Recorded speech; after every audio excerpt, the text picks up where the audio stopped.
বাংলাদেশের অর্থনীতি সংশ্লিষ্ট সকলের জন্য আজকের এই মুহূর্তে এসেছে একটি অত্যন্ত গুরুত্বপূর্ণ এবং বহুমাত্রিক বিশ্লেষণধর্মী খবর। নবম জাতীয় পে স্কেল বাস্তবায়িত হলে বাংলাদেশের সামষ্টিক অর্থনীতিতে কী ধরনের প্রভাব পড়বে সেই বিষয়ে অর্থ মন্ত্রণালয়ের গবেষণা বিভাগ এবং বাংলাদেশ ব্যাংকের অর্থনৈতিক বিশ্লেষণ দলের একটি প্রাথমিক মূল্যায়ন প্রতিবেদন তৈরি হয়েছে। সেই প্রতিবেদনের মূল তথ্যগুলো এইমাত্র আমাদের হাতে এসেছে।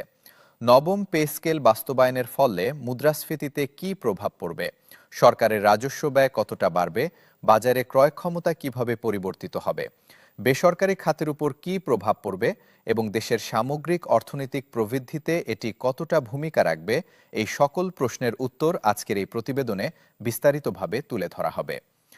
সরকারি কর্মচারী থেকে শুরু করে ব্যবসায়ী, সাধারণ ভোক্তা থেকে নীতি নির্ধারক সকলের জন্যই এই তথ্যগুলো অত্যন্ত প্রাসঙ্গিক। তাই মনোযোগ দিয়ে পুরো প্রতিবেদনটি দেখুন। প্রথমেই বোঝা দরকার, নবম জাতীয় পে স্কেল বাস্তবায়নের অর্থনৈতিক প্রভাব বিশ্লেষণে কোন কোন বিষয়গুলো বিবেচনায় নেওয়া হচ্ছে। অর্থ মন্ত্রণালয়ের প্রাথমিক হিসাব অনুযায়ী নবম পে স্কেল বাস্তবায়িত হলে সরকারের বার্ষিক বেতন বাজেট বর্তমানের তুলনায় প্রায় ৬০ থেকে ৭০% বাড়বে। বর্তমানে সরকারের বার্ষিক বেতন ও ভাতা বাবদ ব্যয় প্রায় ৭৫ থেকে ৮০ হাজার কোটি টাকা। নতুন পে স্কেল বাস্তবায়িত হলে এই ব্যয় বেড়ে ১,২০,০০০ থেকে ১,৩০,০০০ কোটি টাকায় উন্নীত হতে পারে।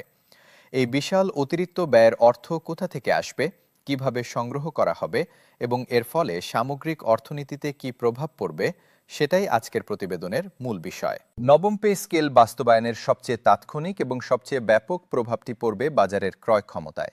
বাংলাদেশের সরকারি কর্মচারীর সংখ্যা প্রায় ১৫ লক্ষ এবং তাদের পরিবার মিলিয়ে প্রত্যক্ষ সুবিধাভোগীর সংখ্যা প্রায় ৬০ থেকে ৭০ লক্ষ মানুষ। এই বিশাল জনগোষ্ঠীর হাতে একসঙ্গে বেশি অর্থ আসলে বাজারে ভোক্তা চাহিদা উল্লেখযোগ্যভাবে বাড়বে। অর্থনীতিবিদরা বলছেন, পে স্কেল বাস্তবায়নের পরের ৬ মাসে বাজারে ভোক্তা চাহিদা ১৫ থেকে ২০% পর্যন্ত বাড়তে পারে।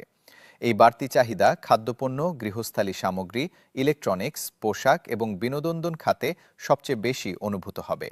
এই ক্রয় ক্ষমতা বৃদ্ধি বাংলাদেশের অভ্যন্তরীণ বাজারকে চাঙ্গা করবে এবং ছোট ও মাঝারি উদ্যোক্তাদের ব্যবসায় ইতিবাচক প্রভাব ফেলবে।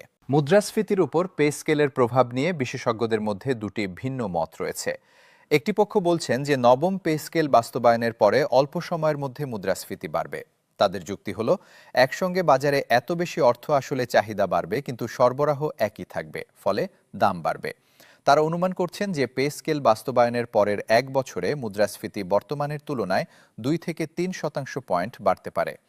অন্য পক্ষ বলছেন যে মুদ্রাস্ফীতির প্রভাব ততটা তীব্র হবে না, কারণ পে স্কেলের সুবিধা একসঙ্গে সবার হাতে পৌঁছাবে না।